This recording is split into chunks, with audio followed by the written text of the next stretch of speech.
Syekh Junaid al-Baghdadi. Beliau bernama lengkap Abu Qasim Junaid bin Muhammad An-Nihawandi. Beliau berasal dari Nihawan, tumbuh besar dan hidup di Baghdad. Ayahnya adalah seorang penjual kaca di daerah Nihawan. Syekh Junaid adalah seorang ulama sufi terkenal, alim dalam bidang fikih dan berfatwa berlandaskan mazhab Abi Saur yang merupakan salah seorang sahabat Imam Syafi'i.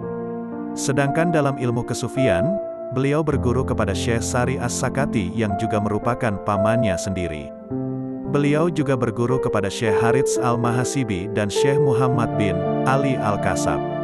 Syekh Junaid al-Baghdadi merupakan guru besar dalam tarikat kesufian, tempat kembalinya para ahli suluk, baik pada zamannya maupun pada zaman setelahnya. Syekh Junaid al-Baghdadi meninggal dunia di Baghdad pada tahun 297 Hijriah. Dia antara beberapa karomahnya Syekh Junaid adalah mimpi berjumpa dengan Nabi dan memerintahkan beliau untuk berkhutbah, lidah yang fasih dan penyampaian khutbah yang merasuk ke dalam jiwa para pendengar. Hingga dalam satu riwayat beliau pernah menyampaikan dakwah kepada 40 orang jamaah, 18 orang jamaah menemui ajal mereka sedangkan 22 lainnya pingsan setelah mendengar khutbahnya. Diuji di masa uzlahnya dengan fitnah dari raja yang berkuasa pada waktu itu. Sang raja mengutus seorang gadis yang cantik jelita untuk menggoda beliau ketika beliau sedang beruzlah di dalam kamarnya yang sudah beliau lakukan selama puluhan tahun. Ketika gadis tersebut masuk ke dalam kamar Syekh Junaid, beliau melihat ke arahnya dan menghembus nafasnya. Saat itu juga sang gadis tersebut meninggal seketika. Kasyaf atau terbukanya mata batin.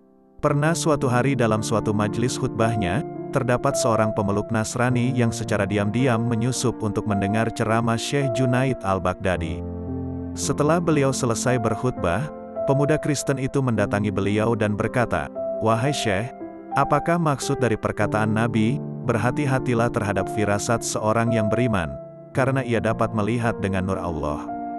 Kemudian Syekh Junaid pun menjawab, "Maksud dari hadits tersebut adalah yang bahwa kau harus segera melepaskan sabuk Nasranimu dan masuk ke dalam agama Islam, karena sekarang ini adalah zamannya Islam."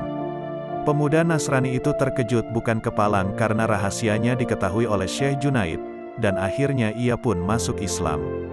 Seseorang pernah melihat Syekh Junaid memegang menggunakan tasbih di tangannya, lalu orang itu menegur beliau dan berkata, "Tuan berada dalam kemuliaan tetapi masih sahaja menggunakan tasbih." Syekh Junaid pun menjawab, "Tasbih inilah sebagai jalan untuk kami sampai kepada Allah Ta'ala dan kami tidak akan meninggalkannya selama-lamanya."